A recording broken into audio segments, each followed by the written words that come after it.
So hello guys, welcome to my channel study with आशीष।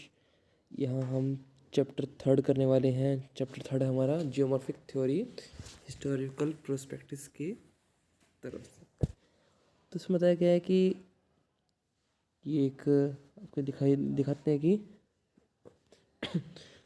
एक geographer है Gilbert Gilbert है। इन्होंने पहले ऐसे हैं जिनकी तरफ से जियोमॉर्फिक थ्योरी शुरू की गई है। हम देख सकते हैं कि अगर जियोमॉर्फिक थ्योरी की शुरुआत की जाए, देखा जाए कि शुरुआत कहाँ से हुई है, तो इन्हीं साइंटिस्ट की तरफ से, इन्हीं जियोग्राफर की तरफ से ये पहली थ्योरी दी गई। ये थ्योरिस्ट थे। ये अपने आप को थ्योरिस्ट एडमिट कराने के बजाय इन्होंने इन्वेस्टिगेटर एडमिट कराया। थ्योरिस्ट एडमिट करवा सकते हैं, लेकिन करवाया क्या? इन्वेस्टिगेटर। कुछ प्रिंसिपल भी हैं इनके, जैसे law of uniform slope, law of structure, law of tendency of equality, action, like this. ये कुछ है, तो अब इनको देख लीजिएगा। आगे चलते हैं हम। तो आगे है आपके पास टाइप्स ऑफ लैंडस्केप।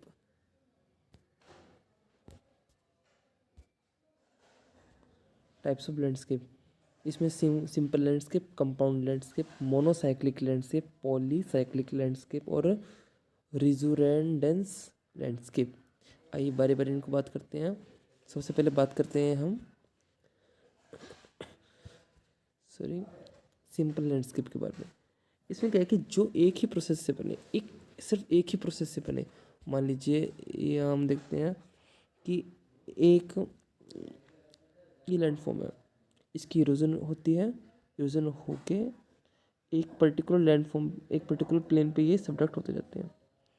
एक लैंडफॉर्म ये बन गया, अनदर वन भी ऐसा ही है, अनदर वन भी ऐसा है। तो ये माउंटेन, ये माउंटेन, ये भी माउंटेन, एक प्रोसेस जिसका नाम है इरोजन। मैं आपको और अच्छे से देता हूँ, जिसका नाम है इरोजन। एक प्रोसेस है, इरोजन के द्वारा बन रहे हैं। तो इसकी हम किसका एग्जांपल ले सकते हैं? इसे हम कह सकते हैं सिंपल लैंडस्केप में। फिर आता है कंपाउंड, जो एक ही से अधिक प्रोसेस से बनती हो। अब देखिए गाइस, इसमें देखिए इसमें क्या बताया गया है कि सपोज करते हैं ये एक माउंटेन है, ठीक है। अब हमें क्या है कि एक ऐसा लैंडस्केप जो एक से अधिक बन रहा है। ये कैसे बना कि मान लीजिए ये कोई पर्टिकुलर माउंटेन था, ये कोई पर्टिकुलर माउंटेन था, इस पे विंड एक्ट करती है, ह्यूमन एक्टिविटी एक्ट करती है, वाटर एक्ट करता है। तो सिर्फ एक कोई विंड, ये एयर है, ये वाटर है, ये वाटर है, ये ह्यूमन एक्टिविटी है। तो कोई एक फैक्टर नहीं है, यहाँ तो तीन तीन फैक्टर है ना गाइस, यहाँ पे तीन तीन फैक्टर हैं। तो तीन तीन फैक्टर इन्वॉल्व हैं इसको बनाने के लिए। तो सिंपल में होगा सिर्फ एक ही प्रोसेस, एक ही एक्टिविटी हो। कंपाउंड में एक से ज़्यादा हो। मोनोसाइक्लिक में एक ही अपर्दन क्रिया द्वारा निर्मित। यहाँ पे क्या है कि एक ही क्रिया पर कौन सी, यहाँ पे एक पर्टिकुलर क्रिया के बारे में बताया गया है, अपर्दन यानी इरोजन, इरोजन से बने। पॉलीसाइक्लिक, कई अपर्दन क्रिया, यहाँ पे कि कई प्रकार की। मान लीजिए अब अपर्दन क्रिया भी टाइप्स, कोई बेसिक टाइप नहीं है, एक मतलब सिस्टम। अपर्दन होता है इरोजन होना। ये लैंडस्केप है, मैं इसको कलर चेंज कर लेता हूँ, आपको आई थिंक ये थोड़ा सूटेबल लगेगा। ये लैंडस्केप है, इसका इरोजन होता है। अब कैसे इरोजन भी गाइस ऐसे होता है कि मान लीजिए हवा आई, इतने से हिस्से को काट कर इधर शिफ्ट कर दिया, वाटर आता है, सॉरी वाटर आता है, इतने से हिस्से को काट कर शिफ्ट कर दिया, ह्यूमन एक्टिविटी होती है, वो इतने से हिस्से को काट कर शिफ्ट कर रही है। तो ये जो शिफ्टिंग है अलग अलग की, जैसे ये वाटर हो गया दिस वन, ये ह्यूमन हो गया दिस वन, और ये एयर का था, तो ये कहलाएंगे हमें पॉलीसाइक्लिक में। और लास्ट वन है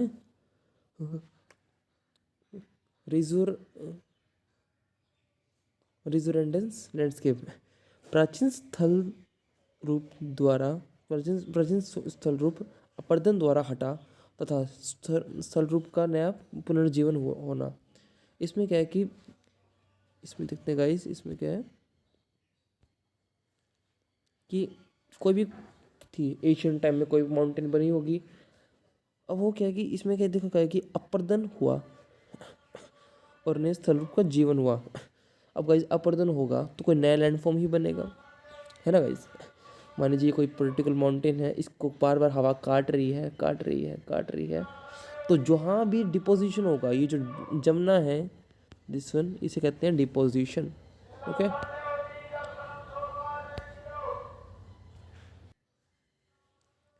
तो आइए हम आगे बात करते हैं। आगे है जियोमॉर्फिक थ्योरी ऑफ डेविस।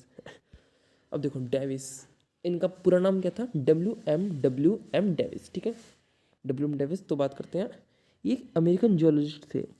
इन्होंने first geomorphologist to present a general theory of landscape development. Landscape की डेवलपमेंट में जनरल थ्योरी की बात की जाए तो पहले जियोमॉर्फोलॉजिस्ट थे कौन, W M Davis. Inspired his theory is the outcome of a set of theory and models presented by him from time to time.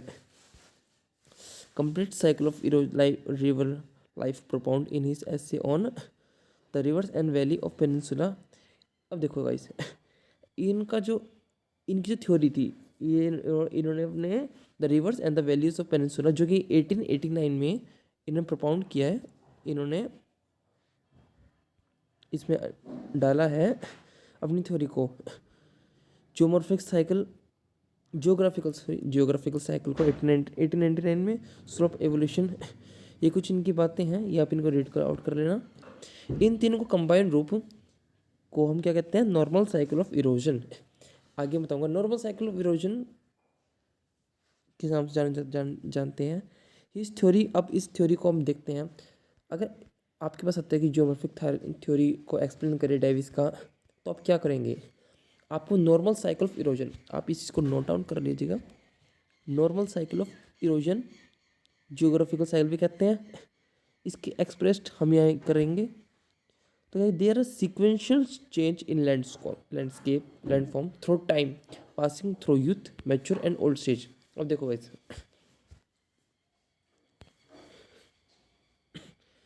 ये कोई माउंटेन था, अब ये टाइम के हिसाब से बदलेगा। अब एक्टिविटी कैसे होगी, youth mature and old stage, जो भी चेंज होगी ना वो एक खास तरीके से होता है। मान लीजिए जो पहला स्टेज होगा उसे में कहते हैं यूथ। अब देखो आप भी होते हैं कि कोई यंग वंस जन्म लेता है, पहले आता है यूथ स्टेज, बच्चा होता है, फिर आता है। तो गाइस हम बात यहाँ कर रहे थे youth mature and old stage की। तो देखो गाइस, जो भी एक्टिविटी होती है कि मन देखो एक लैंडफॉर्म है ये बना, ये ऐसे तो बना नहीं होगा कि देखो आप मान लीजिए कोई यंग वंस होता है, उसका जन्म होता है, ये ऐसे नहीं होता कि पहले तो उसका आता है यूथ स्टेज, फिर आता है मैच्योर स्टेज, फिर आती है ओल्ड स्टेज। तो ऐसी लैंडफॉर्म का सिस्टम है, उसका भी एक यूथ स्टेज आता है, एक मैच्योर स्टेज आता है, एक ओल्ड स्टेज आता है। तो उसके बारे में यहाँ बात की गई है। तो these sequential changes are directed towards well defined and product development of peneplain. Peneplain क्या होता है आपको आगे बता देंगे हम, पेनीप्लेन क्या होता है। आप फिगर को देखेंगे, डायग्राम को देखेंगे, आपको अच्छी तरह समझ आ जाएगा। तो गाइस यहाँ पे अब थ्योरी की बात चलती है, तो उनका बेसिक गोल क्या है, बेसिक गोल है इनके मॉडल का ऑफ जियोग्राफिकल साइकिल का, हम जनरल थ्योरी लैंडफॉर्म भी कह सकते हैं डेवलपमेंट की। तो क्या है, was to provide basis for a systematic description and genetic classification of landform. अच्छा गाइस, आपकी सुविधा के लिए मैंने जो भी बड़े बड़े पैराग्राफ्स हैं, कोई भी टर्म्स आती हैं, उसके नीचे लाइन लगा दी है ब्लैक पेन से, ताकि आप किसी बड़े से बड़े पैराग्राफ में देखें तो आप उसमें से मेन पॉइंट्स कलेक्ट कर लें, ताकि आपको एग्ज़ाम में लिखने में प्रॉब्लम ना रहे। तो आइए गाइस हम बात करते हैं। तो बेसिक गोल क्या था, बेसिक था कि गोल था कि was to provide basis for systematic description and general classification landform. Landform के जो डिस्क्रिप्शन है उसके बारे में सिस्टमेटिकली हम पढ़ें, और एक किसी पर्टिकुलर लैंडफॉर्म की क्लासिफिकेशन कैसे होती है, हम लैंडफॉर्म को क्लासीफाई करेंगे। हम जैसे ह्यूमन ग्रोथ को क्लासीफाई करते हैं कि पहले ह्यूमन ग्रोथ कैसी थी, वो बच्चा कोई छोटा बच्चा था यानी यूथ स्टेज था, फिर अपनी एज में आ गया यानी मैच्योर स्टेज में आ गया, फिर हमारे बुजुर्ग जैसे हैं उन स्टेज में आएगा, उसे हम ओल्ड स्टेज कहेंगे। तो आइए थोड़ा जियोमॉर्फिक थ्योरी अगर आ जाता है 1 नंबर में 2 नंबर में कि जियोमॉर्फिक साइकिल कैसे करेंगे, तो हम ऐसे समझ सकते हैं a period of time during which an uplifted landform undergoes its transformation by the process of land sculpture ending it to low featureless plane and peneplain। देखो गाइस एक पीरियड ऑफ टाइम बताया गया है। जियोमॉर्फिक साइकिल को हम एक period of time कह सकते हैं, एक कैसा टाइम ड्यूरिंग विच जिसके दौरान an uplifted land mass goes, uplifted जो लैंड मास है undergoes it transformation by the process of land sculpture ending into low featureless plain and peneplain. आइए गाइस इसको डायग्राम समझते हैं। एक पीरियड ऑफ डायग्राम है during which an uplifted land mass, ये कोई लैंड मास है, अपलिफ्ट हो रहा है एंड अंडरगोज, अब देखो अपलिफ्ट हुआ तो undergoes and undergoes it transformation, अब अंडरगोज हो रहा है और ट्रांसफॉर्मेशन हो रहा है, किस में हो रहा है, bye the process of land sculpture, land sculpture की प्रोसेस से ये ट्रांसफॉर्म हो रहा है और एंडिंग इनटू लो फीचरलेस। अब देखो लो आ गया है यानी देखो बच्चा बड़ा होगा उसकी ग्रोथ अच्छी होगी, फिर एक आ जाएगा इसे मैच्योर स्टेज कहेंगे, फिर धीरे धीरे बूढ़ा ओल्ड स्टेज में आता जाएगा और एक एंड पॉइंट आ जाएगा। ये जो लास्ट पॉइंट है इसे हम कहेंगे पेनीप्लेन, PENE,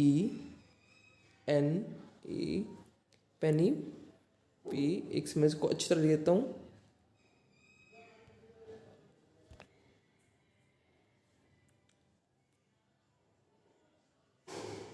पेनी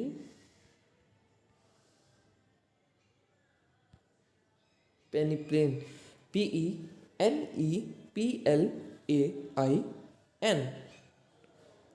ओके गाइस,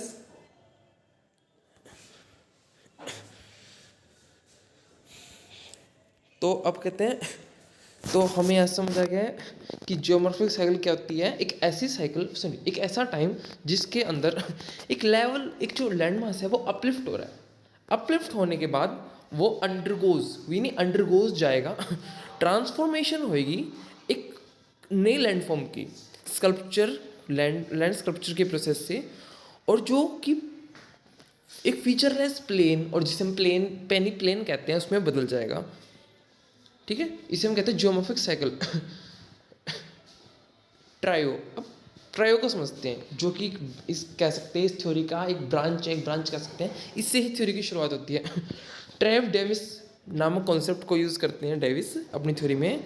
तो ये बताते हैं कि landscape is a function of structure process and time. Landscape क्या है, एक फंक्शन है, एक क्रिया है जो कि स्ट्रक्चर प्रोसेस एंड टाइम से चलती है। ये स्ट्रक्चर प्रोसेस टाइम क्या है, ये स्ट्रक्चर टाइम प्रोसेस क्या है, ये structure means lithological changes characteristics. ठीक है, इसमें ये लिथोलॉजिकल करेक्टरिस्टिक्स हैं। लिथोलॉजिकल क्या होता है, जो भी लैंड पे आपको जो भी कोई मटेरियल मिलेगा, जो भी कोई प्रोडक्ट मिलेगा उससे हम लिथोलॉजिकल प्रोडक्ट या फिर लिथोलॉजिकल मटेरियल्स कुछ भी आप कह सकते हैं। ठीक है, इसमें बताया गया कि चट्टान, कोई भी चट्टान किस प्रकार की है, उसकी कोई भी चट्टान उसकी फोल्डिंग हुई है, उसकी फॉल्टिंग हुई है, उसमें जॉइंट है। ये फॉल्टिंग हम आगे पढ़ेंगे, फिलहाल आप समझ लीजिए कि फॉल्टिंग हुई है तो चट्टान की करेक्टरिस्टिक बताई गई है। अच्छा, स्ट्रक्चर, किसी भी स्ट्रक्चर को हम देखो, मान लीजिए देखो आपके पास कोई पर्टिकुलर मटेरियल है, आप कैसे हम और मैं आपसे पूछता हूँ कि इसका स्ट्रक्चर क्या है, तो आप उसकी हार्डनेस को देखोगे, उसकी सॉफ्टनेस को देखोगे, आप ये देखोगे कि वो मटेरियल कितना सही है, वो देखोगे मटेरियल कितना अच्छा है। ठीक है, तो यहाँ है कि इससे हम स्ट्रक्चर का बताते हैं। अच्छा, टाइम के बारे में बात करते हैं। किस प्रकार समय अनुसार लैंडफॉर्म में चेंजेस आते हैं।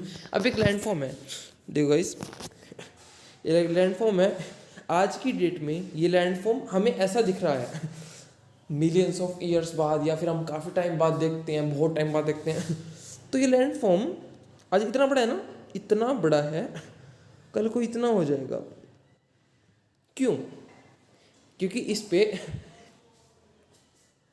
एक्सोजेनेटिक फोर्सेस अप्लाई हुए हैं। Exogenetic forces wind, water, human activities etcetera. Okay, तो ये कुछ प्रोसेस है। तो टाइम के अनुसार टाइम क्या हुआ ना, आज की डेट है नाउ, ये नाउ का पीरियड है, और ये after a particular time, after a particular time. ठीक है गाइस, एक पर्टिकुलर टाइम के बाद हम नोट करते हैं, उसी लैंड फॉर्म को करते हैं, तो उसमें बदलाव आते हैं जो, तो किस टाइम में, तो किस समय, जो भी समय लगा उस समय को हम यहाँ नोट डाउन करेंगे ऐसे। अब प्रोसेस, अब हमें ये देख लिया कि एक स्ट्रक्चर था वो बदल गया, टाइम लगा ओके ठीक है गाइस। अब प्रोसेस कौन सी एक्सोजेनेटिव फोर्स इसमें वर्क कर रही है, जैसे मैं बताया आपको कि ओरिजिन होता है, उसकी वेदरिंग होती है, कोई विंड एक्टिविटी, कुछ भी तो उसके बारे में बात करेंगे। तो आप यहाँ समझ सकते हो कि structure, landscape, sorry structure, time, process क्या है। आइए इसके कुछ प्रीमिसेस की बात करते हैं। प्रेमिसिस को हम यहाँ पे कहेंगे कि एक प्रकार से हम कहेंगे क्रिटिसिज्म, कि अपने इन्होंने थ्योरी बताई, आपसे थ्योरी बताई है, हम इसकी करने से पहले, आइए गाइस इसको एक बार, प्रेमिसिस को करने से पहले इसकी स्टेजेस को जान लेते हैं कि अब हमने ये जान लिया कि यूथ, ये क्या नाम, time, process and structure, time, process तो जान लिया।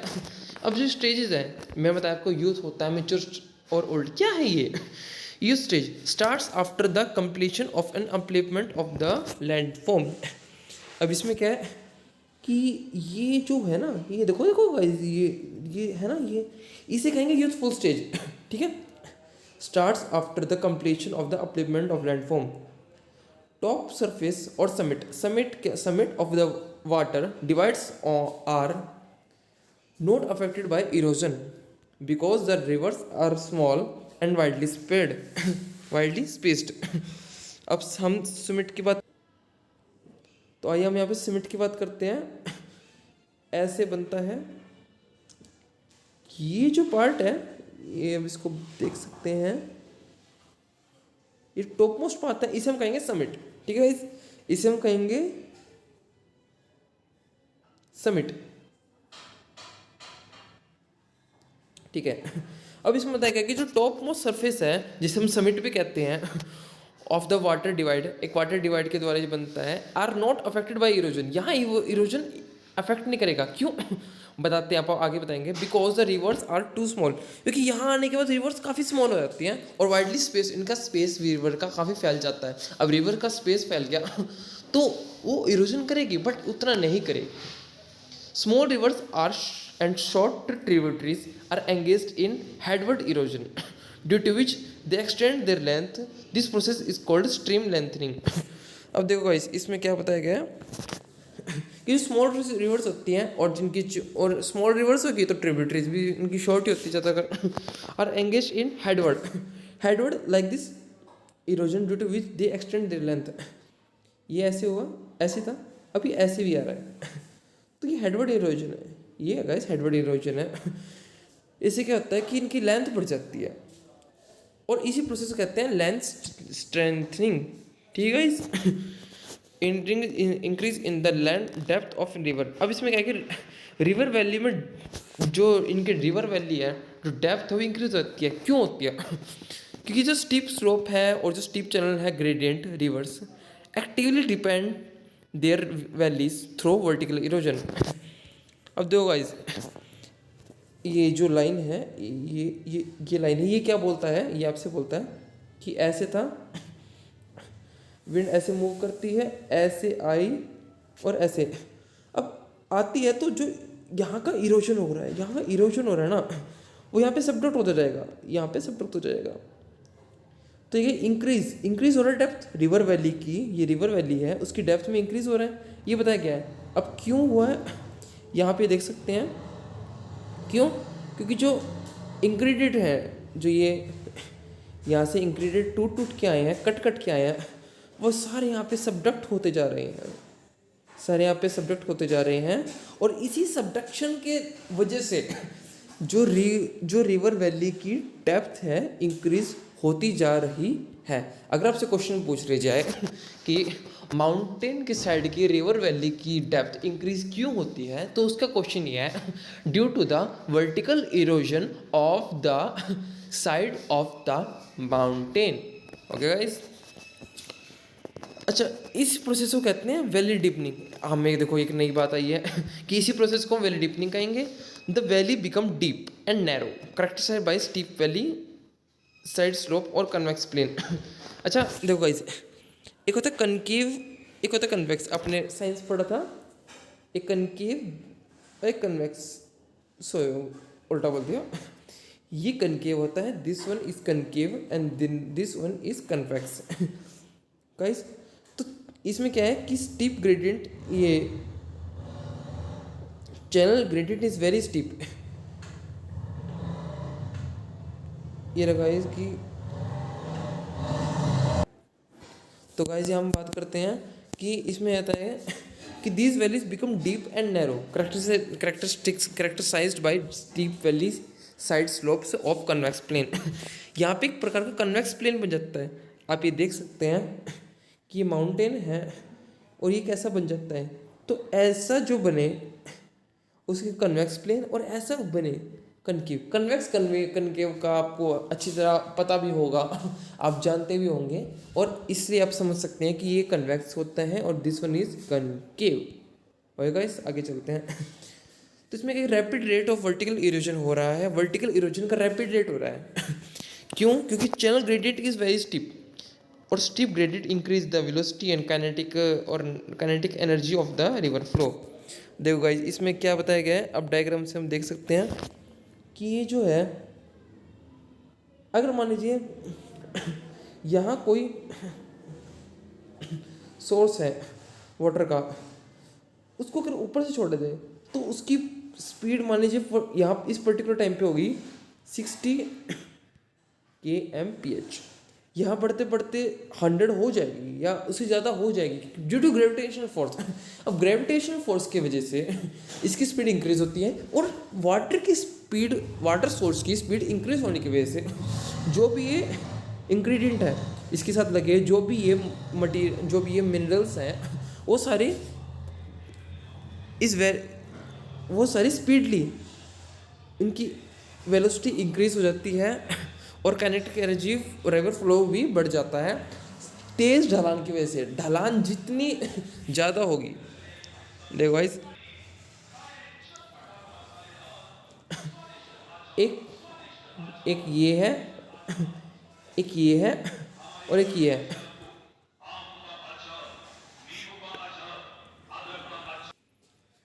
तो गाइस हमने यहाँ देखा कि माउंटेन है, इसमें क्या होता है कि channels gradient is very steep. तो हम वैसे कुछ हो रहे थे कि एक जो स्लोप है कैसा है, एक ऐसा है और एक ऐसा है। जो स्लोप जितना स्टीप होगा, स्टीप मतलब ढलान, जो ढलान होती है इसे हम स्टीप के टर्म से डिनोट करते हैं। जो स्लोप जितना टेढ़ा होगा, देखो ये कितना टेढ़ा है, ये कितना है, और ये कैसा है। तो अब आप बताइए वर्टिकल इरोजन किसका तेज होगा, इसका या इसका या इसका? ऑब्वियस सी बात है इसका ही होगा, क्योंकि इसके ढलान देखो गाइस, लुक एट दिस, ढलान कितनी स्टीप है, कितनी ज़्यादा स्टीप है। ठीक है, तो हम आगे बात करते हैं। तो यहाँ बताया गया है कि यूथ स्टेज ऐसे होती है। अब आती है मैच्योर स्टेज की। मैच्योर स्टेज देखो, आप क्या डायग्राम बना पा रहे हो ना गाइस? ऐसे होता है, ऐसे हुआ, फिर उसके बाद ऐसे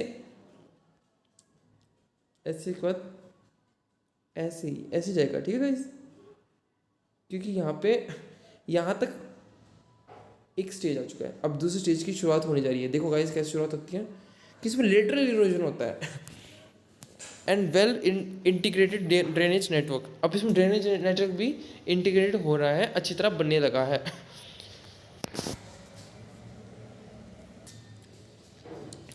Graded conditions spread over larger area and most of the tributaries are graded to base level of erosion। अब देखो गाइस, इसमें क्या है कि जो लेटरल इरोजन है और वो जो वेल इंटीग्रेटेड ड्रेनेज नेटवर्क है, इसमें मेच्योर स्टेज में ये बताया गया कि जो ग्रेडियंट कंडीशन है spread over larger area and most of tributaries are graded to base level. ये माउंटेन था, ये ऐसे बना, वैसे ऐसे नहीं बनेगा, ऐसे करके लाइक दिस। अब इसमें क्या है कि लेटरल इरोजन हो रहा है और वेल इंटीग्रेटेड, अब नीचे आएगा तो ड्रेनेज सिस्टम तो ऐसे, अब आपने कभी देखा है कि कोई वाटर ऊपर फ्लो कर रहा है उसका ऊपर ही ड्रेनेज सिस्टम आ रहा हो? नहीं। अगर आप गंगा ड्रेनेज सिस्टम की बात भी करें, गंगा ड्रेनेज सिस्टम भी ऐसा है, वो भी ऐसा है कि कश्मीर से निकलेगा, ग्लेशियर से निकलेगा, यहाँ आने के बाद उसके ग्लेशियर यहाँ पे ट्रिब्यूटरीज निकलेंगे, ठीक है। तो उसके बाद क्या होता है, spread over larger area and most of tributaries are graded to base level. अब बेस लेवल में आ चुके हैं, अब जो ये लेवल इसका बेस लेवल आने वाला है इरोजन का तो बेस लेवल में आते आते इसके ट्रिब्यूटरीज आने लगती है। Vertical erosion valley deepening is recovery reduced. अब देखो गाइस, इसमें क्या था, ऐसे डायग्राम था, इसमें जो वैली डेपनिंग थी वो काफ़ी ज़्यादा देखने को मिल रही थी। ये आपको ये देखो, आप बहुत देख सकते हो, बहुत ज़्यादा है। लेकिन हम इसकी बात करें, हम इसकी बात करें तो ये ऐसा है यहाँ जो वैली डीपनिंग है, नीचे वैली है, नीचे जो ये अब वाटर ओशियनिक लैंडफॉर्म आ रही है। यहाँ ज़्यादा अगर सब्जेक्ट यहाँ पे जितने भी डिपोजिशन है इतना ज़्यादा नहीं होगा जितना ज़्यादा यहाँ हुआ था। Okay guys, are remarkably reduced and summits of water divide are also eroded and fall of upper case and upper case। अभी यूसी क्या होता है, एक लोअर केस भी होता है। आप आगे डायग्राम देखोगे आपको अच्छी तरह डायग्राम भी समझ आ जाएगा, उसकी थ्योरी भी समझ आ जाएगी, ठीक है। तो मेच्योर स्टेज में हमने क्या देखा है कि इरोजन है लेटर होने लगा है, डिपोजिशन है वैली के अंदर वो रिड्यूस हो गई है, और ट्रिब्यूटरीज है, अब ट्रिब्यूटरीज भी आने लगी है। जो विंड थी जो कि यूथ स्टेज में इरोड कर रही थी, इरोजन कर रही थी, वो सिर्फ इरोजन का ही काम कर रही थी, उसकी ट्रिब्यूटरीज नहीं आ रही थी। लेकिन अब ट्रिब्यूटरीज भी आने लगी है। हाँ, ये है कि उसकी वैली में जो डेप्थ है वो कम हो गई है, बट हमें यहाँ ट्रिब्यूटरीज देखी जा रही है। ओल्ड चीज, अब ओल्ड चीज की बात है तो characterised by almost total absence of valley inclination but little erosion and valley widening is still active process. अब देखो गाइस, इसमें क्या है, अब देखो ये ऐसे है लाइक दिस, ऐसे ये प्रोसेस की बात कर रही है, यहाँ की भी बात कर ली है, यहाँ की भी मैंने बात कर ली है, हम इस पे आ गए हैं। This one is old stage. तो characterised by total absence of valley inclination but lateral erosion, या लेटरल इरोजन हो रहा है। This one is lateral, this one is vertical. Okay guys, तो ये लिटरल इरोजन हो रहा है और valley widening is still active process. और वैली की जो वाइडनिंग है, अब देखो गाइस यहाँ पे क्या है कि आगे चल के यहाँ बन के डेल्टास या डेल्टास बन सकते हैं। अब डेल्टास बनेंगे तो किसी वैली है उसकी ट्रिब्यूटरीज निकलेगी, वो वाइड होती जाएगी। अपर केस फॉल्स और more rapidly rapid rate of decrease is absolutely height।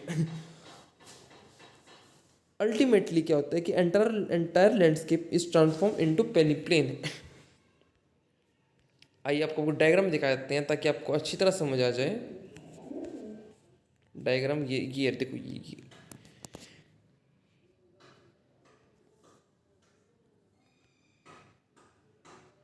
हाँ जी, ये रहा, ये यहाँ तक दिस वन यूथ स्टेज। आप देख सकते हो कि ऐसे लैंडफॉर्म बन रहे हैं यहाँ तक ये आ गया यूथ स्टेज का। अब यहाँ तक आ जाएगा मैच्योर स्टेज, ये मैच्योर स्टेज आएगा। और गाइस अब ये आ गया ओल्ड स्टेज का, ओल्ड स्टेज, ओल्ड स्टेज। ये जो देख रहे हो ना, दिस वन, इसे कहेंगे मोनोलॉग। और लास्ट में बन जाता है टिप सा एक छोटा सा इसके आगे यहाँ तक ही इसकी यहाँ तक इसका अंत है, इस पॉइंट तक शुरुआत है। इस पॉइंट को कहेंगे आप, मैं इसको हटा देता हूँ, आप अच्छे देख सकेंगे एल्टीट्यूड। ठीक है, ये देखो एक सेकेंड गाइस, ये आपको एल्टीट्यूड के बारे में बता रहा है, ये टाइम बता रहा है कि एल्टीट्यूड किसी भी प्रोसेस, किसी भी लैंडफॉर्म का कैसे बढ़ रहा है। यहाँ एल्टीट्यूड बढ़ने की बताया रहा है, यहाँ टाइम प्रोसेस बता रहा है कि टाइम के साथ साथ क्या स्टेजेस आते हैं। एक पर्टिकुलर टाइम में एक लैंडफॉर्म का यूथ स्टेज था, फिर मैच्योर आ गया, फिर ओल्ड आ गया, और फिर करते करते पेनी प्लेन तक पहुँच गया। तो जो लास्ट वन है ना, इसे पेनी प्लेन कहेंगे। और पेनी प्लेन से एक पहले मोनोडॉक। मोनोडॉक क्या होता है? मोनोडॉक होता है कि आप यहाँ देख सकते हैं गाइस, ये लैंडफॉर्म कितना ऊंचा है, अब इतना हो गया, अब इतना हो गया, और अब इतना हो गया।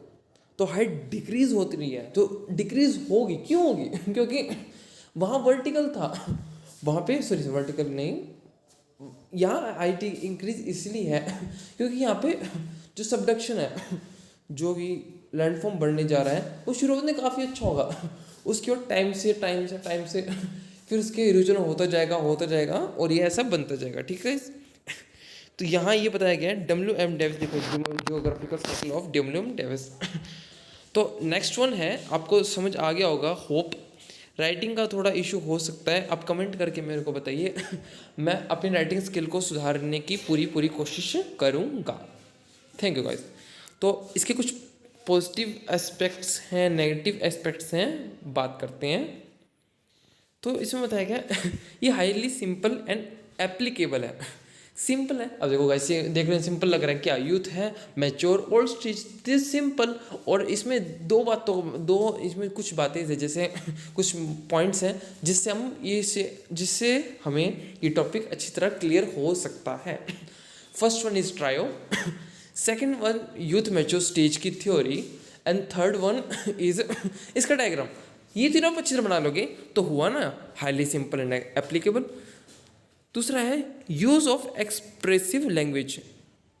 लैंग्वेज भी अच्छी तरह से एक्सप्रेस की है, हम डायग्राम को देख के समझ सकते हैं कि थ्योरी में डेविस ने क्या कहा है। Based on detailed and careful field observation, इससे हमें पता चलता है कि डेविस ने जिस लैंडफॉर्म को डिटेल की स्टडी किया है, उसकी काफ़ी डिटेल स्टडी किया है। Synthesise the current geographical thought, और जो करंट जोग्राफिकल थॉट है उसको सिंथेसाइज करता है, उसको ये बताता है। तो ये कुछ पॉजिटिव है। नेगेटिव की बात करते हैं, अपलिफ्टमेंट एंड इरोजन एक साथ शुरू नहीं होती। अपलिफ्टमेंट एंड इरोजन एक साथ शुरू नहीं होती, सॉरी।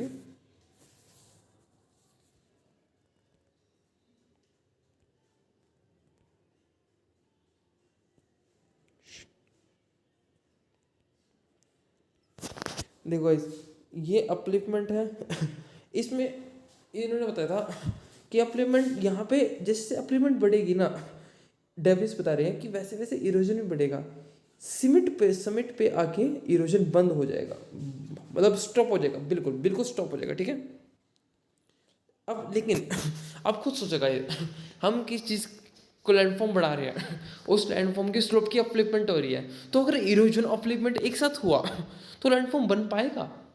एक पर्टिकुलर लैंडफॉर्म एक दिन में 4 मीटर बढ़ता है, और आप उसकी इरोजन भी कर रहे हो 2 मीटर ही सही, बट कर तो रहे हो, टाइम लगेगा ना। और थोड़ा जितना बन पा रहे हो उसका आधा तो आप इरोड कर रहे हो, तो कैसे बन पाएगा वो? तो पहला नेगेटिव एस्पेक्ट्स है कि अपलिफ्टमेंट और इरोजन एक साथ नहीं होती। दूसरा है concept of upliftment is not applicable. हम देख सकते हैं कि जो ये अपलिफ्टमेंट का कॉन्सेप्ट है ये एप्लीकेबल नहीं लगता। तीसरा है कि Davis include time dependent series. Time dependent और एक होता है टाइम डिपेंडेंट और time independent. Time dependent independent इसके बारे में हम आपको आगे बताएंगे क्लास में। तो यहाँ तक है कि WM डेविस की जो थ्योरी है यहाँ तक बताई गई है। अब आते हैं पैंक के बारे में। पहले था WM डेविस, इसने थ्योरी दी थी, आप इसको नोट कीजिएगा, इसके टाइम पीरियड को। ये आता है आ सकता है कि WM डेविस ने अपनी थ्योरी दी थी दिस वन 1899 में इसको सर्कल कर देता हूँ, geometrical theory cycle in 1899। Okay guys, चलिए आगे बात करते हैं पैंक महाशय के बारे में, पैंक सर के बारे में। तो ज्योमेट्रिकल मॉडल अब पैंक का आता है, जिसे हम 1924 में देखते हैं कि उन्होंने आया था। एक जर्मन जियोमॉर्फोलॉजिस्ट थे, डाई एनालाइज, ये बुक का नाम है इनका। इनकी टाइम इंडिपेंडेंट थी। याद रखना, ये टर्म याद रखना, डेविस टाइम डिपेंडेंट था। ये टाइम इंडिपेंडेंट है, डेविस टाइम डिपेंडेंट, ये टाइम इंडिपेंडेंट। ठीक है, इसमें इरोजन और अपलिफ्टमेंट साथ साथ बताया गया है। अब इसका मेन गोल देखते हैं कि landform development should be interpreted bye means of ratios between diastrophic process, जिसे हम एंडोजेनेटिक प्रोसेस भी कहेंगे, और rate of upliftment and erosional process, जिसे हम एक्सोजेनेटिक प्रोसेस कहेंगे। अब देखो गाइस, यहाँ पे क्या है कि जो लैंडफॉर्म की डेवलपमेंट है ना, should be interrupted bye means of ratio between endogenetic and exogenetic. अब देखो गाइस, इसमें बताया गया कि जो लैंडफॉर्म कोई भी लैंडफॉर्म बनता है, तो उसमें कोई एक फोर्स साथ नहीं होता। हम जरूरी नहीं है कि हमेशा इरोजन ही साथ दे, दो प्रोसेस भी आ सकते हैं, एंडोजेनेटिक और एक्सोजेनेटिक। एंडोजेनेटिक एक्सोजेनेटिक का एक बढ़िया सा कॉन्सेप्ट, एक बढ़िया सा चैप्टर वीडियो अलग बना रखी है। आगे आपको दिखाया जाएगा कि कोई भी लैंडफॉर्म बनता है तो उसमें एक्सोजेनेटिक फोर्स एक्ट करेगा तो क्या होता है, एंडोजेनेटिक करते हैं तो क्या होता है, ये दोनों क्या होते हैं, कैसे कैसे एक्ट करते हैं, क्या उनके कोई टाइप्स भी हैं, तो इनके बारे में हम आगे बात करेंगे।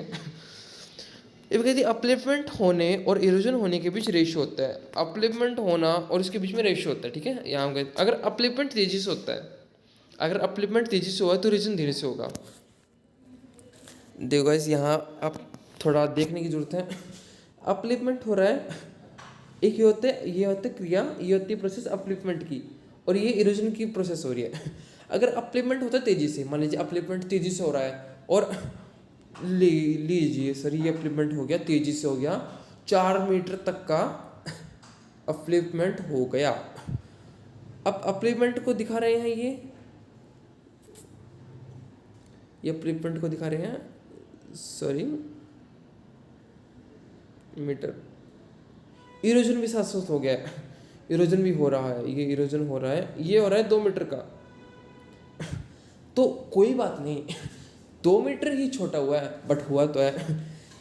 एक दिन के, अगर हम डेटा कलेक्ट करते हैं कि एक दिन में हमने एक लैंडफॉर्म को क्रिएट किया, 4 मीटर क्रिएट कर दिया और उस पर 2 मीटर का इरोजन डाला, तो एट द एंड हम क्या देखते हैं, एट द एंड हम देखते हैं कि जो 2 मीटर का लैंडस्केप बना तो है ना, बना है ना,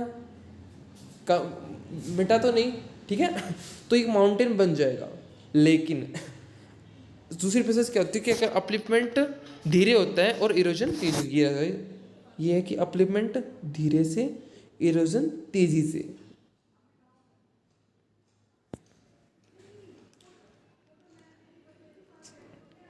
अब देखो गाइस, इसमें क्या है कि अपलिफ्टमेंट धीरे से और इरोजन तेजी से, तो ये अपलिफ्टमेंट है। मान लीजिए हमने एक लैंडस्केप में अपलिफ्टमेंट कर दिया किसी माउंटेन के लिए, अगेन 4 मीटर कर दिया 4 मीटर का हम अपलिफ्टमेंट कर देते हैं। या देखो गाइस, अपलिफ्टमेंट धीरे करना है, इरोजन तेजी से करना है। अब इरोजन को फास्ट कर दो, इरोजन को फास्ट कर देते हैं। हाँ, 4 मीटर का हमने अपलिफ्टमेंट कर दिया और 6 मीटर का इरोजन पुट आउट करते हैं। एट द एंड क्या होता है, एट द एंड हमें क्या देखने को मिलता है, ये लैंडस्केप था ना, यहाँ कुछ नहीं रहेगा। हमने 4 मीटर का अपलिफ्टमेंट खड़ा किया था, 6 मीटर का इरोजन डाल दिया, तो क्या बचेगा, उल्टा 2 मीटर का इरोजन अब भी बचेगा। अगर मान लीजिए हम 2 मीटर खड़ा कर देते ना, लीजिए सर 2 मीटर खड़ा कर दिया, वो जो 2 मीटर का बचा है वो इसे ख़त्म कर देगा। तो हम समझ सकते हैं अगर अपलिपमेंट तेज़ी से होता है तो इरोजन धीरे से होगा, और इरोजन होगा धीरे धीरे से, जिससे क्या होगा, लैंडफॉर्म बन जाएगा। लेकिन अगर अपलिफ्टमेंट धीरे होता है तो इरोजन तेज होगा, और ये हुआ तो माउंटेन नहीं बन पाएगा। हमने प्रीमिसेस इसकी पढ़ ली थी क्या? एक सेकंड, आई थिंक मैं इसकी प्रीमिसेस को स्टडी करना,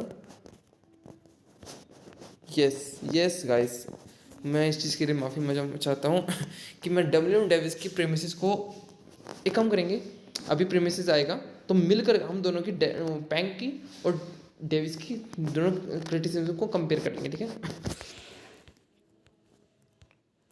ये हो गया। हाँ जी गाइस, ये देखो, ठीक है। तो यहाँ की प्रेमिसेस आ गया, हम प्रीमियस को बाद में रखेंगे। क्रिटिसिज्म को मैंने लास्ट में पुट आउट करना चाहिए था, ये मेरी सबसे बड़ी गलती है। स्टेजेस, अब स्टेजेस की बात करते हैं। ये है, ये है, ये है, 3 स्टेजेस हैं। अब यह समझ सकते हैं।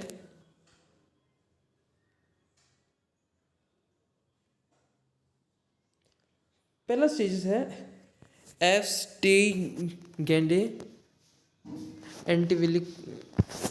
इसमें क्या कि वैक्सीन और एक्सीलरेटेड रेट ऑफ डेवलपमेंट होता है। ये रहा गाइस, ये देखो गाइस, यहाँ मैंने हर के बारे बता रखा है। ये डायग्राम है इसका, पैंक का।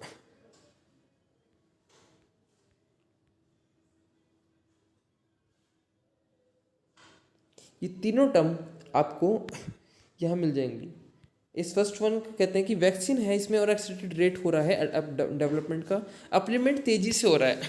अब देखो गाइस, अपलिमेंट तेजी से होगा तभी तो ये माउंटेन बन पाएगी। देखो गाइस, यहाँ माउंटेन बन रही है ना देखो माउंटेन बन रही है, तो यहाँ हम देख पा रहे हैं। और इसमें क्या है कि अब इसमें आपको डायग्राम से ही समझा देते हैं, आपको आगे टर्म्स पढ़ने की ज़रूरत ही नहीं रहेगी। इसमें क्या है कि देखो गाइस,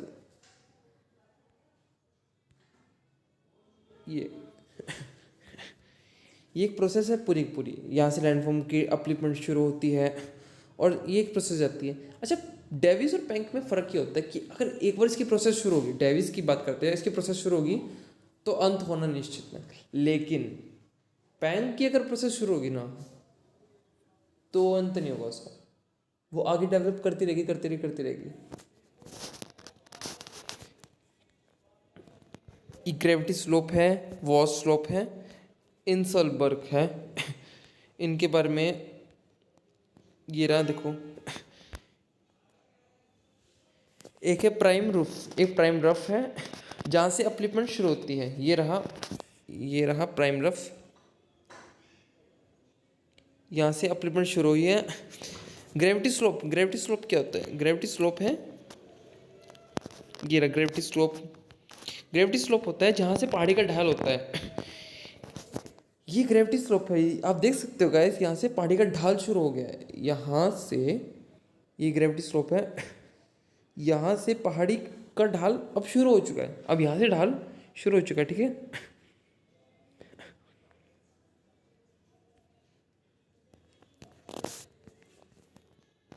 और वो स्लोप है, मटेरियल जो पहाड़ से लुढ़क कर एक जगह इकट्ठा, जहाँ इकट्ठा होता है उस जगह को वो स्लोप कहते हैं। इंसलबर्ग होता है इरोजन के बाद बसने वाली छोटी छोटी पहाड़ियाँ, इसे हम एरिड, सेमी एरिड और एरिड रीजन कह सकते हैं। एंड्रफ क्या होता है? फाइनल स्टेज, और हम जिसे प्लेन लैंडफॉर्म कहते हैं। अब देखो गाइस, अब इसको बारी बारी पढ़ते हैं। प्रिमिटिव क्या होता है? जहाँ से अपलिपमेंट शुरू होता है। आपको ये प्राइम रफ तो समझ आ गया। यहाँ से इरोजन शुरू होता है, ये प्राइम रफ है। ग्रेविटी स्लोप क्या होगा? पहाड़ी का ढाल, पहाड़ी का ढाल, ये पहाड़ी है। यहाँ से हम देखते हैं, यहाँ से शुरुआत होती है, यहाँ से ढलान आती है। तो ये जो चाहे ना, ये भी हो सकता है, हम ये भी कह सकते हैं, ठीक है। तो इसे हम कहेंगे ग्रेविटी स्लोप, ठीक है। अब आता है वॉश स्लोप। अब ये क्या है कि मटेरियल है पहाड़ी से लुढ़क कर, देखो गाइस, अब ये माउंटेन थी, ये मटेरियल था, लुढ़कता लुढ़कता नीचे आया, नीचे आया, नीचे आया, यहाँ सबडक्ट हो गया। इस जगह को हम कहेंगे वॉश स्लोप, ठीक है। इनसल वर्क क्या कहेंगे, इरोजन के बाद, अब इरोजन हो गया, इरोजन हो गया, और इरोजन के बाद इससे जो भी पहाड़ियाँ, छोटी छोटी पहाड़ियाँ बसेंगी, उसे हम कहेंगे इनसल वर्क। इनसल वर्क कैसे दिखेगा हमें, ये माउंटेन है, इरोजन होने के बाद छोटा जो लैंडस्केप बनेगा, छोटे छोटे, इसे हम कहेंगे इनसल वर्क। छोटी छोटी पहाड़ियाँ बन रही हैं इसके इरोजन होने के बाद। एंड्रफ क्या होगा, फाइनल स्टेज होगी जिसे हम प्लेन लैंडफॉर्म कहेंगे। यहाँ हम देख सकते हैं फाइनल स्टेज यहाँ पे है, एंड्रफ देखो यहाँ पे है, ये फाइनल स्टेज है इसकी। तो आइए हम इन दोनों की प्रेमिसेस के बारे में बात करते हैं। प्रेमिसेस, यस गाइस, तो बताया क्या कि कोई भी लैंडफॉर्म एंडोजेनेटिक और एक्सोजेनेटिक के बीच के इंटरेक्शन का परिणाम होता है। देखो गाइस, इसमें बताया गया है, इसमें बताया गया है कि कोई भी लैंडफॉर्म होता है, ऐसे नहीं कि ज़रूरी नहीं कि हर बार ऐसा हो कि बाहर की इरोजन वगैरह होगी, बाहर की वेदरिंग होगी, डिपोजिशन हो गया, उसकी वजह से हो गया, नहीं। एंडोजेनेटिक भी होते हैं। एंडोजेनेटिक ना होता तो माउंटेन ना बनता, इरोजन वगैरह तो माउंटेन होने के बाद हुई है ना। अगर माउंटेन ही ना होता तो इरोजन कैसे होता, ओके गाइस। आगे बताया गया कि लैंडफॉर्म ऑफ इवोल्यूशन एक सिस्टमेटिक और ऑर्डरली मैनर में है। जो लैंडफॉर्म है ना, लैंडफॉर्म का इवोल्यूशन है वो एक सिस्टमेटिक और ऑर्डरली मैनर में होता है, ठीक है। स्ट्रीम अपनी घाटियों को काफ़ी तेज़ी से गहरा करती है। स्ट्रीम क्या होती है, अपनी घाटियों को काफ़ी तेज़ी से गहरा करती है, ठीक है। तब तक करती रहती है जब तक ग्रेडेड कंडीशन को गेन नहीं करती। देखो गाइस, अब इसमें क्या है, एक घाटी बन गई थी। अब क्या है कि जो स्टीम है, जो आगे जो भी आ रही है, अब ये तो बन गई, अब ये थोड़ा ना कि ये भी कब तक रहेगी, इसको भी इरोजन होगा।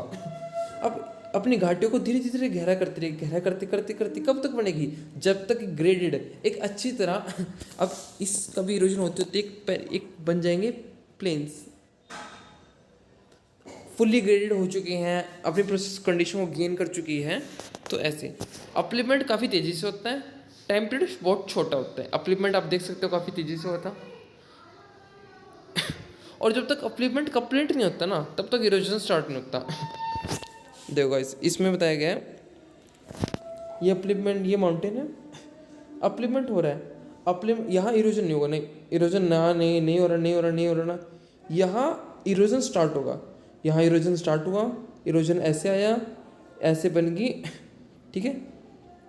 यहाँ पे ये सब्ट्रैक्ट हो गए, ओके गाइस, ये इसकी प्रीमिसेस हैं। और गाइस, प्रीमिसेस क्रिटिसिज्म में एक नहीं होता, मैंने कल बता दिया, प्रीमिसेस अलग होते हैं।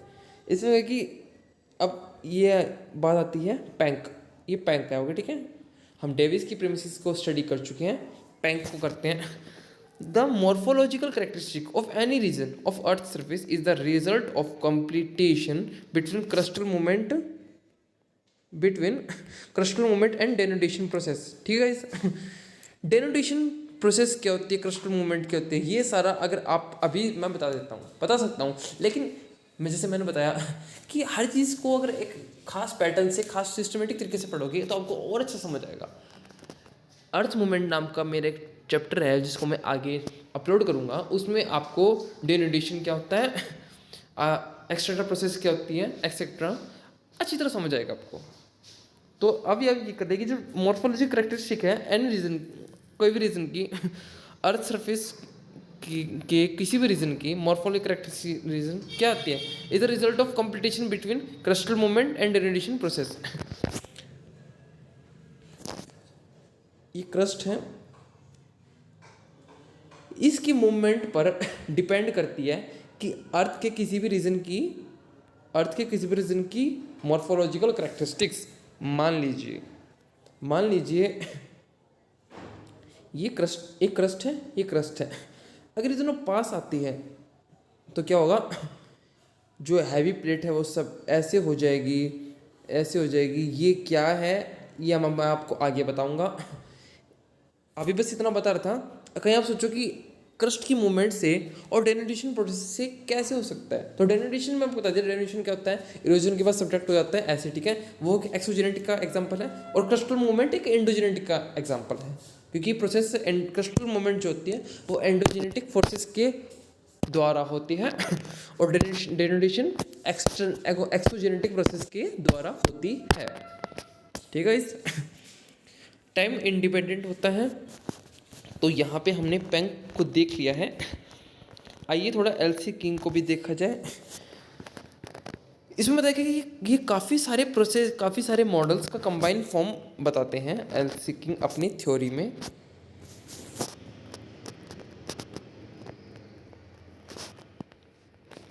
इसमें बताते हैं कि जो लैंडस्केप साइकिल है, cycle the epigene cycle, the pediplanation cycle, कई सारे मॉडल, जैसे कुछ मॉडल के नाम भी दिए गए हैं, landscape cycle, epigene cycle, peneplanation cycle.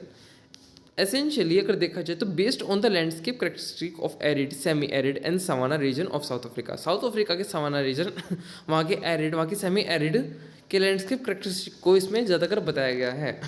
आइए मॉडल के बारे में बात करते हैं। मॉडल जितना बड़ा है आपको घबराने की जरूरत नहीं है, इसकी मैंने हिंदी में डिस्क्रिप्शन नीचे लिख दी है, और मॉडल में ही कुछ काम की बातें हैं, कुछ जो मेन पॉइंट्स निकल के आते हैं आपको मैंने अंडरलाइन कर लिए हैं। तो आइए देखते हैं। There is uniform development of landform in varying environmental condition. अलग अलग एनवायरमेंटल कंडीशन में जो भी कोई भी मान लीजिए एक कोई एरिया है, उसका एनवायरमेंटल कंडीशन एक ऐसा है कि वो एक ऐसे लैंडफॉर्म को बनाएगा ना जिसको देख के कोई भी कह देगा कि मान वो लैंडफॉर्म तो उसी रीजन में होगा इस। तो नीचे देखते हैं कि सभी एनवायरमेंटल कंडीशन में लैंडफॉर्म का डेवलपमेंट होता है, ठीक है। जितने एनवायरमेंटल कंडीशन है उसमें लैंडफॉर्म का डेवलपमेंट होता है। varying environment and there is insignificant influence of climatic change in the development of a fluidly and originated landform। तो देखो इसमें क्या कि नदियों के द्वारा ओरिजिनेट होने वाले लैंडफॉर्म पर क्लाइमेटिक चेंज का कोई असर नहीं होता। Major landscape in all the continents have been evolved by rhythmic global tectonic events. There is continuous migration retreat of hill slope and such retreat is always in the form of parallel slit। अब देखो guys इसमें क्या है कि जितने भी environmental condition है ना, जो भी है वो लैंडफॉर्म कंडीशन में लैंडफॉर्म का डेवलपमेंट होता है। जितने भी एनवायरमेंटल कंडीशन होगी ना, जहाँ एनवायरमेंटल कंडीशन मिलेगी वहाँ डेवलपमेंट होगा। नदियों की बात करें, नदियों के द्वारा ओरिजिनेट होने वाले लैंडफॉर्म पर क्लाइमेटिक चेंज का कोई असर नहीं होता। जो लैंडफॉर्म नदियों के द्वारा ओरिजिनेट होते हैं उन पर क्लाइमेटिक चेंज का असर नहीं होगा, इसमें ये बताया गया है। और बताते हैं कि ग्लोबल टेक्टोनिक इवेंट्स के कारण कॉन्टिनेंट में मेजर लैंडस्केप देखने को मिलते हैं। अब देखो गाइस इस लाइन में क्या बताया गया है कि जो टेक्टोनिक इवेंट्स है ना, उन टेक्टोनिक इवेंट्स के कारण कॉन्टिनेंट में मेजर लैंडफॉर्म देखते हैं। टेक्टोनिक ये मैंने आपको बताया था, ये जो प्लेट्स है ना इसे हम टेक्टोनिक प्लेट्स कहते हैं। इनके ही इवेंट क्या है, ये इवेंट ही तो हो रहा है, पास आ रही हैं, दूर जा रही हैं। ये पास आना दूर जाने से कहते हैं, हम आगे पढ़ेंगे, ठीक है। तो ये इवेंट ही हो रहा है। इसके कारण क्या होता है, कॉन्टिनेंट्स में हमें मेजर लैंडस्केप देखने को मिलती है। हिल स्लोप पर कॉन्टिन्यूस माइग्रेशन के कारण लैंडफॉर्म बनते हैं। और हिल स्लोप पे क्या होता है, कॉन्टिन्यूस माइग्रेशन, कॉन्टिन्यूस माइग्रेशन है उसके कारण ही लैंडफॉर्म बनते हैं। किसी भी लैंडस्केप में 4 एलिमेंट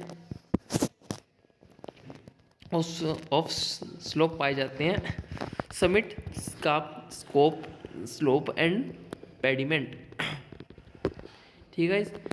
ऐसे हिल स्लोप उन सभी क्लाइमेट में बनते हैं जहां इनसफिशिएंट रिलीफ और फ्लूइड प्रोसेस पाई जाती है। जहाँ अब देखो गाइस ये क्या बताया गया है, एक ऐसे हिल स्लोप की बात की गई है जहाँ ये 4 एलिमेंट मिलेंगे, और जहाँ ये 4 एलिमेंट मिलेंगे ना वहाँ क्या होगा, किस क्लाइमेट पाए जाते हैं, जहाँ सफिशिएंट रिलीफ हो और फ्लूइड प्रोसेस भी अच्छी हो। Identified remarkable process of planation surrounded by isolated hills जिसे इंसलबर्ग कहेंगे, piles of rock bird castle mock and in arid semiarid and savanna region. अब देखो इसमें क्या कहा है कि एरिड सेमिड और सवाना रीजन के बारे में बात करें तो वहाँ पे जो रिमार्केबल सरफेस है ना प्लेन के हिल्स हैं, इंसलबर्ग रॉक है, वो इनके करेक्टरिस्टिक्स के बारे में बताया गया है। उनका मॉडल पैडी प्लेनेशन साइकिल पे के नाम से कहलाता है। इनके मॉडल को हम और क्या कह सकते हैं, पैडी प्लेनेशन साइकिल। 1948 में इन्होंने बताया था। He was convinced that deviation model of arid semi cycle of erosion was not completed to explain three scarps. ठीक है, इन्होंने बताया गया कि जो डेविस का जो पैडी प्लेनेशन प्रोसेस था ना, वो अपने थ्योरी को एक्सप्लेन नहीं कर पाए। इन्होंने ये बात कही है। पैडी प्लेन, अब पैडी प्लेन का देखते हैं निर्माण क्या होता है। देखिए पैडी प्लेन कैसे होता है, देख बताया कि हेडवर्ड इरोजन बताया गया है और नीचे जो है ये पेडिमेंट हो रहा है। पैरेलल होता है, पैरेलल रिट्रीट के द्वारा बनता है। हेडवर्ड इरोजन भी अहम रोल इसमें प्ले करते हैं। हेडवर्ड इरोजन आप समझ गए होंगे। हेडवर्ड इरोजन से ये हेडवर्ड इरोजन होता है, हेडवर्ड इरोजन होता है। ठीक है, चलो। After extensive study of South African landscape, King was convinced that the African landscape consists of three basic elements. इसमें बताया गया है कि youth matures old same age concept. इसमें लेकिन इन्होंने अफ्रीकन लैंडस्केप की थ्योरी को स्टडी किया और तीन बेसिक मटेरियल को गैदर किया है। कौन से हैं, यूथ मैच्योर और ओल्ड स्टेज को। डेविस के यूथ मैच्योर और ओल्ड स्टेज को बताया है। अब इवोल्यूशन करते हैं। इसमें बताते कि अगर if we compare geomorphical model of Davis of Davis और एल्सी किंग के मॉडल्स को हम कंपेयर करते हैं तो इसमें थोड़ी बहुत सिमिलरिटीज तो हैं। जैसे एल्सी किंग ने डब्ल्यू डेविस के यूथ मैच्योर और ओल्ड टर्म को उठाया है। तो इसमें क्या है कि दोनों के मॉडल पेनी प्लेन और पैडी प्लेन नाम की जगह पर ख़त्म होते हैं। ठीक है, इसके जो मॉडल है, इसका जो मॉडल है वो पेनी प्लेन, उस डब्ल्यू डेविस का जो मॉडल है वो पेनी प्लेन पे ख़त्म होता है और एल्सी किंग का पैडी प्लेन पर। वही गाइस, दोनों क्लेम करते हैं कि उनका मॉडल 3 स्टेजेस में डिवाइड है। 3 स्टेज कौन से हैं, यूथ स्टेज, मैच्योर स्टेज और ओल्ड स्टेज। डेविस पेनी प्लेन डाउन स्ट्रीम के कारण बनता है। डेविस का जो पेनी प्लेन है वो कैसे बनता है, डाउन वेस्टिंग से। और किंग का पैडी प्लेन कैसे बनता है, पेडिमेंट्स को मिलाकर बनता है, कई सारे पेडिमेंट्स को मिलाकर बनता है। ये पेडिमेंट आपको ये दिखाया मैंने। पेडिमेंट क्या होता है, किसी भी लैंडफॉर्म की हेडवर्ड इरोजन के कारण। ठीक है, हेडवर्ड इरोजन के कारण ये डेविस का पेनी प्लेन बन गया है। अच्छा, ये मैंने बात आपको बताई थी कि डेविस का जो पेनी प्लेन है डाउन वेस्टिंग के दौरान बनता है। किंग्स का अगर पैडी प्लेन कई सारे पैडी प्लेन्स को प्लेन बनता है। डेविस का पेनी प्लेन ना, अगर डेविस का जो याद रखना, डेविस का पेनी प्लेन है, किंग का पैडी प्लेन है। पेनी पैडी में कंफ्यूजन मत होना। डेविस का प्लेन क्या है कि अगर एक बार शुरू हो जाता है ना, तो एक बार शुरू हो गया तो डेवलपमेंट नहीं हो सकता। आपको मैंने दिखाया था कि देखो गाइस, हम आपको दिखाते हैं, हम आपको फिगर से दिखाते हैं। ये देखिए गाइस, ये जो प्रोसेस है, देखो गाइस, एंड ये लैंडफॉर्म है गाइस, ये क्रस्ट है। ये इरोजन डाउनलोड होते होते कहाँ चला गया, मिड अप एंड। लेकिन अगर हम बात करते हैं पैंक के बारे में, हम पैंक की थ्योरी को स्टडी करते हैं तो ये लैंडफॉर्म है, स्टार्ट होता है, ऐसे नहीं जा रहा, ऐसे जा रहा है, ये सॉरी ऐसे ऐसे। ठीक है, आगे पैरेलल चलेगा, मिलेगा नहीं। और गाइस, तो हम कहाँ थे, तो ऐसे करके। तो ठीक है, अब आपको देखेगा कि जो किंग का जो पैडी प्लेन है वो कई सारी पेडिमेंट्स को मिलाकर बनता है और डेविस का पेनी प्लेन कई सारे डेविस का पेनी प्लेन कैसे बनता है, डेविस का प्लेन डाउन वेस्टिंग के में बनता है। अगर डेविस किंग का पैडी प्लेन एक बार शुरू हो जाता है ना, देखो आगे मैंने बात बताई गई है, आपको ये आगे देख सकते हैं गाइज। देखिए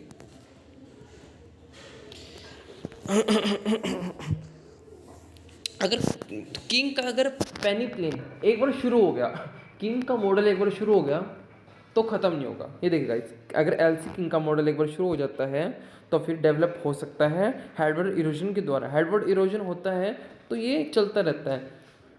हार्डवेयर इरोजन के बाद पेडिमेंट, और हार्डवेयर इरोजन की वजह से ही तो पेडिमेंट बनता है। ठीक है, एजम्पशन देखते हैं कि अफ्रीकन एक्सपीरियंस के बाकी वर्ल्ड पर अप्लाई करते हैं। इन्होंने कहा कि अब इन्होंने क्या कर दिया, इन्होंने एलसी किंग ने क्या किया कि अकेले अफ्रीकन के एक्सपीरियंस को लेकर पूरी दुनिया के ऊपर ना अप्लाई कर दिया इसको।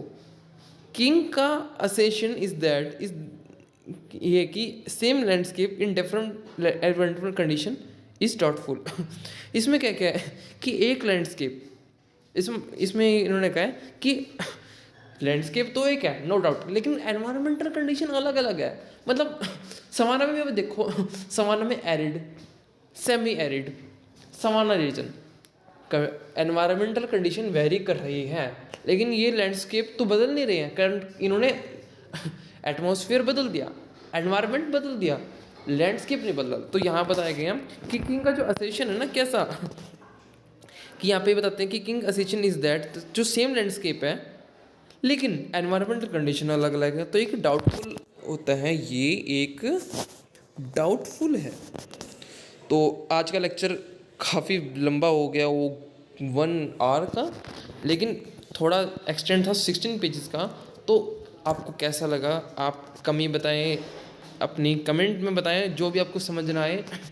तो इस वीडियोस को लाइक कीजिएगा, शेयर कीजिए दोस्तों के साथ जिसको भी थ्योरीज ऑफ डेवलपमेंट में प्रॉब्लम है, एलसी किंग, डेविस, पैंक की थ्योरी में प्रॉब्लम है, डायग्राम्स आपको पसंद आए, जो भी आपको पसंद आए, जो भी आपको कमियाँ लगे कमेंट कीजिएगा, और लाइक शेयर सब्सक्राइब कीजिएगा। Thank you.